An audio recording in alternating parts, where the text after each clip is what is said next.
Okay, this is meeting number 7 and chapter 7 for Animal Farm. I need to do this first. Share first. Learning here. There we go. And let's go to, okay, chapter 7. This is part 3 of the climax. Chapter 7, propaganda versus perseverance, job action, dissension and blame, banning of traditions. The winter is so cold that the work on the windmill is temporarily halted, walls are reinforced. The I will work harder maxim, stated by Boxer, is used as a means to promote propaganda over perseverance. So telling the animals, keep working hard because we're going to have this windmill built. And so animals will become superior in that regard over the humans. Food shortages develops, and the animals conceal their dilemma from the humans, making them think all is well. So again, on the surface, hey, everything looks well. We got the land, we own the farm. It's now called Animal Farm. It's no longer Manor Farm. We don't have a whole lot of food, mind you. The pigs are pretty much getting all of it, but we own the land, and it's our farm. Okay. Soon it becomes necessary to buy grain and for food from the humans. And remember, all humans are enemies, right? So 4 legs good, 2 legs bad. Now they're contradicting that. Squealer announces they will pay for the grain with the eggs from the hens, which is 400 eggs a week. That's quite a bit. The hens rebel, and Napoleon has them starved into submission, but not before 9 have died. So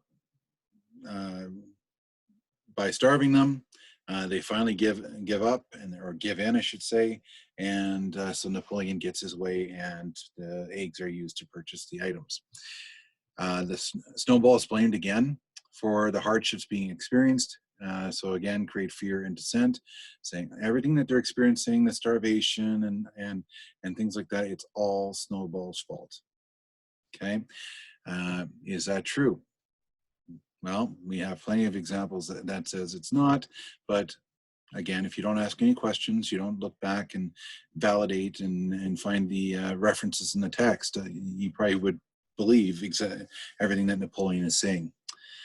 Side 2, Squealer states they found documents. Woohoo! How many of them can read those documents? That's the big thing. That proves that Snowball was a traitor and an agent of Jones, despite fighting them in the Battle of the Cowshed, which Boxer recalls. So he did recall that Snowball did do a good thing. So there is hope for Boxer. Remember I talked about there are some signs where he is learning. Squealer convinces that Boxer was mistaken, and the pigs do not forgive Boxer for bringing that memory back into the light. So had we discussed a little more detail in classroom, we would have talked about the 3-strike rule. So every time Boxer brought it up, and you can count them, it's strike 1, strike 2, strike 3. And once he says that for the 3rd time, we know the pigs, if Boxer does anything else, that'll be the end of Boxer. So remember that foreshadowing we talked about. We get Death to Humanity by Napoleon, page 54. It's maxim number 5. Napoleon orders all animals to meet, and he informs them that there are spies and enemy agents in their midst. To everyone's surprise, the dog sees 4 of the pigs. They confess being Jones's agents and that they were in league with Snowball. Remember, Snowball's being used as a scapegoat and is referred to as Jones' secret agent. Okay, the dogs tear out their throats, and then they attack Boxer, who fends them off. And remember that event as well, because that's going to come into fruition later on. Other animals confess and are executed, and Napoleon are now positioning himself as dictator of Animal Farm, and again, fear factor. So if you step out of line, you say anything that's against Napoleon and his ruling and his running of the farm, you're going to pay with your life. And that sounds very familiar too, especially in governing bodies where you have one leader dictating everything, and then of course that leader has access to military resources and either secret police or agents, if you want to call them that, ready to take you aside and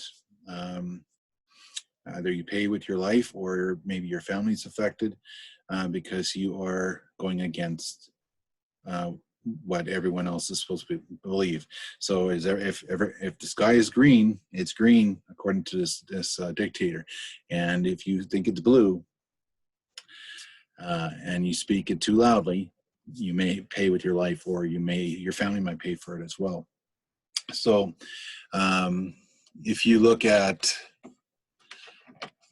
the first point here, where Squealer states they found documents, he's probably waving these documents here. That, hey, I've got them right here. How many of those animals on the farm can actually read those documents? And none of them ask, can I see them? Can I see what's on them?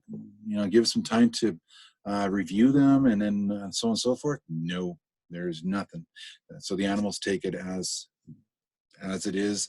Hey, if they say it's Snowball's or belong to Snowball, and he's an agent of the humans, and so on and so forth, then okay, that's what it is. So once we get that, we move on to the purge, and we call it the bloody purge. The working animals acknowledge that the world has been turned upside down. They're starting to realize that what they fought for is no longer what they're working for or working towards. It's a totally different world from the one that Old Major and Snowball created earlier in the novel. But what can they do about it? That's the big question. Boxer states that it is all their fault. Wait, you just started to finally put some pieces together, and now you've gone backwards. So one step forward, two steps back, and now you're putting the blame on all the animals. It's not the pig's fault, it's the animal's fault for the way things are right now. So he tells them that they can relieve their sense of guilt by only working harder. So again, foreshadowing act of questioning authority will not be forgotten. The pigs are not going to forget what Boxer did. He went 3 strikes. Okay, you step out of line, what's going to happen to you? And the other animals, they're aware of this. So they do take that blame on themselves, and they just fall in line and continue on working the land with not a whole lot of food. They don't get their Sundays off. Remember, you can have a Sunday off if you want, but you have smaller food rations compared to everybody else. So is that freedom? Clover sees the world from an ideal society as now. Originally, that's what she felt, that we had this ideal society, we had everything good, but now it's replaced with fear and suspicion. So very similar to the creation of the KGB in the Soviet Union, or the SS in Nazi Germany, how things, once they were incorporated into the regimes of Stalin and Hitler, the whole world just changed, and everyone lived in fear, and they lived in suspicion, questioning their neighbors, and so on and so forth. Could they be agents of the West, and so on and so forth? Clover begins a rendition of the mournful version of the Beasts of England, which gets shot down by Squealer and replaces the anthem with a song that praises Animal Farm. So now they can't sing their national anthem, and now we have a new version that is being created for them. And so any literary references of any kind that can promote some form of individuality, education, freedom in that sense is being shot down. So the more you limit people from learning and educating themselves, being aware of what's outside your walls and so on and so forth, pretty soon you're gonna say the sky's green. Yeah, the sky's green. if you say it is, it's going to be green. It's not going to be any other color. But once you open your eyes and you realize, hey, it's not green, it's blue, unless it's a cloudy day, then we have challenge. You start to open your eyes, you actually start learning something. So the page 60, we have Minimus, and he's the poet. And he composed another song, which was Animal Farm, never through me shall thou come to harm. So just to end on this one for chapter 7, I think this one goes to the tune of Smelly Cat from the TV show Friends. So, Animal Farm, never through me shall thou come to harm. If you don't know what I'm talking about, Smelly Cat, Smelly Cat, Smelly Cat. And then Phoebe goes into the rest of it. So, have some fun with this. All right, so that's the end of chapter 7, and we'll talk to you later.